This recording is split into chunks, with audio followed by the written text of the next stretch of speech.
महाराष्ट्रातील तमाम शेतकरी राजा व शेळी पालक मित्रांचं जनाई गोट फार्म मध्ये सहर्ष स्वागत आहे. आज आपण बोकड पालन परवडतं का, बोकड पालन करावं का या विषयावर थोडंसं जाणून घेणार आहे आणि माझा अनुभव माझ्यासोबत जे काय घडलं ते बी पण तुम्हाला मी सांगणार आहे.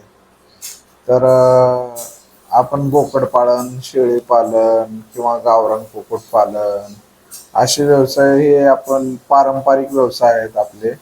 तर शेतीला जोडधंदा म्हणून आपण शेळी पालन, बोकड पालन अनेक प्रकारचे व्यवसाय करत असतो. यातलाच एक बोकड पालन हा व्यवसाय महाराष्ट्रामध्ये सध्या चर्चेचा विषय आहे. तर बोकड पालन केल्यावर खरंच परवडतं का? तर माझा छोटासा अनुभव सांगतो तुम्हाला. मी अगोदर सुरुवातीला शेळ्या घेतल्या, मग माझ्या काही शेळ्या आजारांना किंवा मेल्या शेळ्या, थोडं मला नुकसान झालं. मग मी विचार केला की माझं नुकसान झालंय तर आपण आता बोकड पालन करून बघूया. मग मी बाजारातून 20 बोकडं आणली, पण ती मला एकदाच भेटली नाहीत. मी 3-4 वेळा गेलो बाजारात. सोलापूर बाजारमध्ये गेलो, 2-4 अगोदर 2-4 आणली, नंतर 5-6 आणली, नंतर 7-8 आणली. मग असं करून मी 20 बोकडे घेऊन आलो मित्रांनो. मग मला ती पडली कमीत कमी, कोणतं 3,000ला पडलं, कोणतं 2,500ला पडलं, कोणतं 3,200ला पडलं. असं मिळून माझा 20 बोकडांचा आणि आणण्याचा खर्च टेम्पोचा, आज 2-4दा गेलो ना सोलापूरला, तर त्याचा टोटल खर्च मला 1,10,000 पर्यंत आला. मग मी सुरुवात केली बोकड पालनाची. मग त्यांच्यासाठी औषधं, खुराक ह्याचा एक 10,000 रुपये खर्च आला. मग मी शेळ्या माझ्या मेच्या सुरुवातीला मेल्या होत्या थोड्याफार. मग मी ऑगस्टला बोकडं आणली.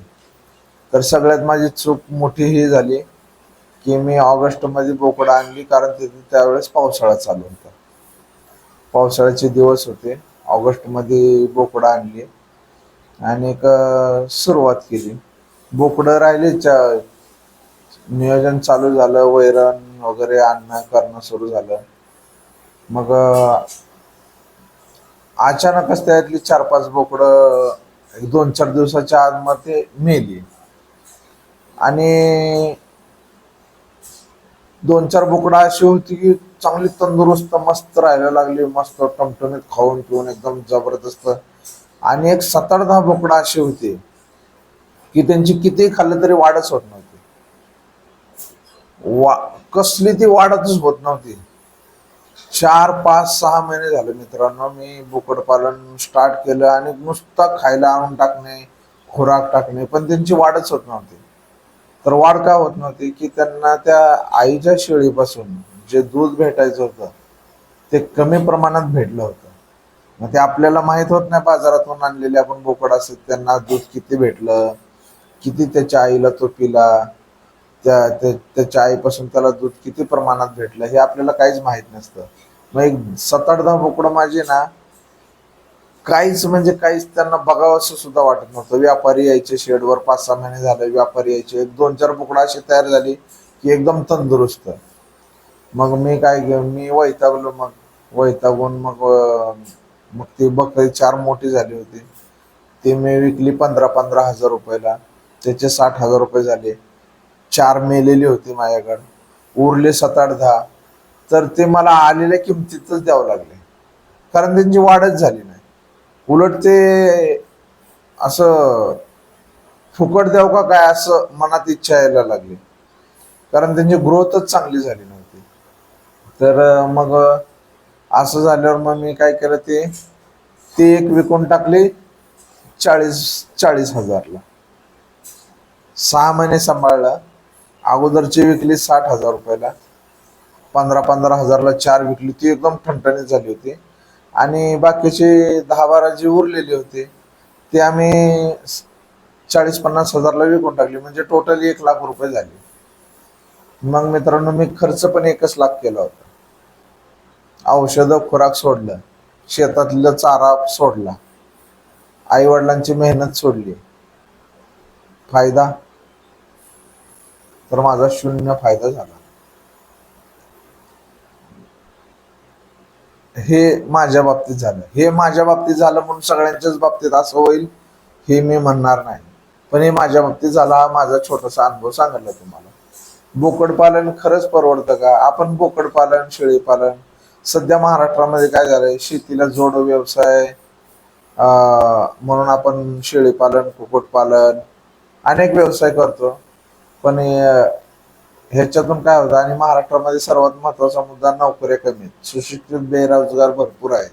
त्यामुळं शेतीला काहीतरी पर्याय म्हणून आपण शोधत जातो, पण आपल्या बाबतीत सगळं उलट होत जातंय.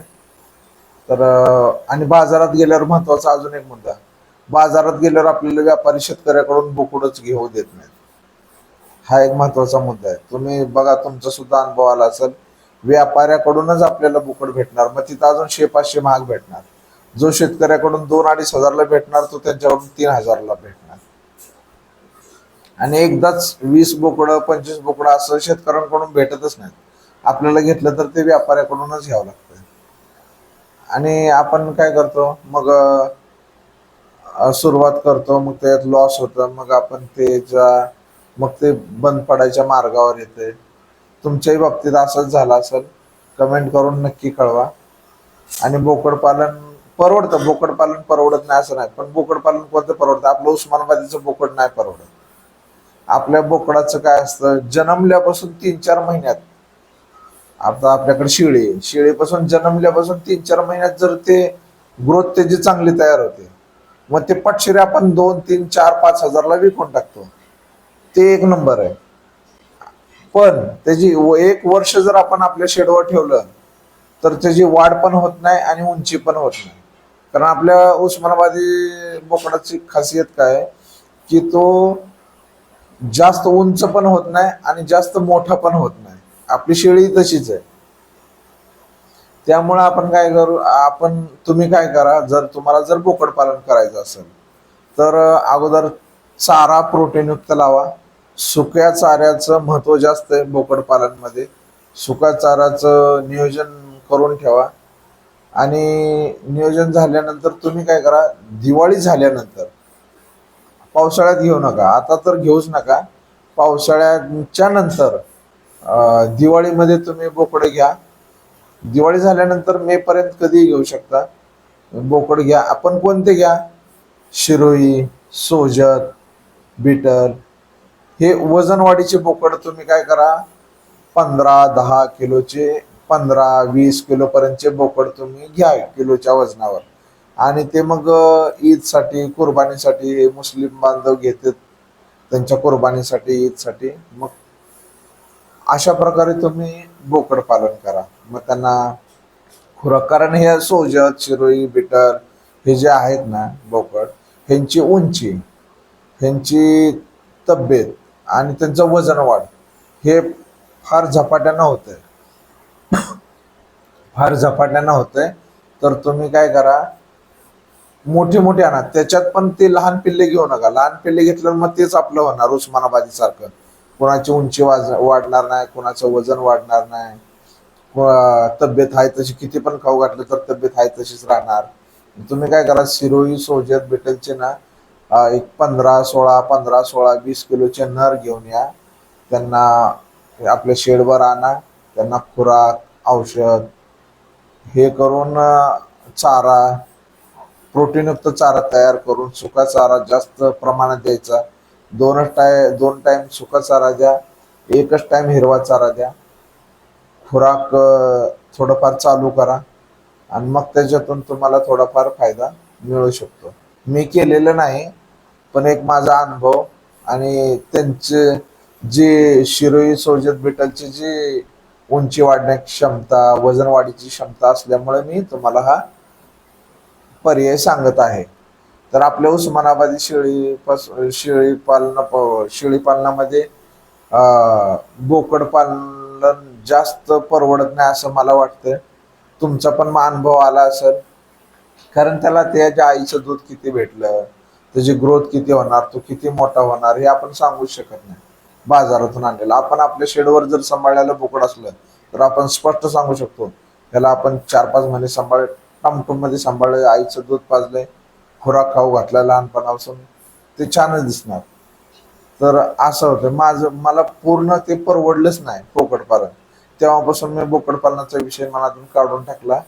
आणि जर कोणाला करायचं असेल तर त्यांनी मग शिरोई बिटल सोजत पासून त्यांचे बोकड आणून तयार करून ईदसाठी, बकरी ईदसाठी किंवा कुर्बानीसाठी विकली तर ते फायद्याचं राहील. तुम्हाला पण अनुभव आला असेल, तुम्ही पण केला असाल आणि नवीन करणार असतील त्यांनी खरंच कमेंट करून सांगा. आणि जर व्हिडिओ आवडला असेल तर लाईक करा, कमेंट करा. हा, आणि मित्रांनो, आपल्या चॅनलवर अशीच व्यवस्थित अनुभवातून माहिती सांगणार आहे. तर या चॅनलला सगळ्यांनी सबस्क्राईब करा, शेअर करा, लाईक करा, कमेंट करा. अजून नवनवीन व्हिडिओ मी घेऊन येणार आहे चॅनलद्वारे. जय हिंद, जय जवान, जय किसान.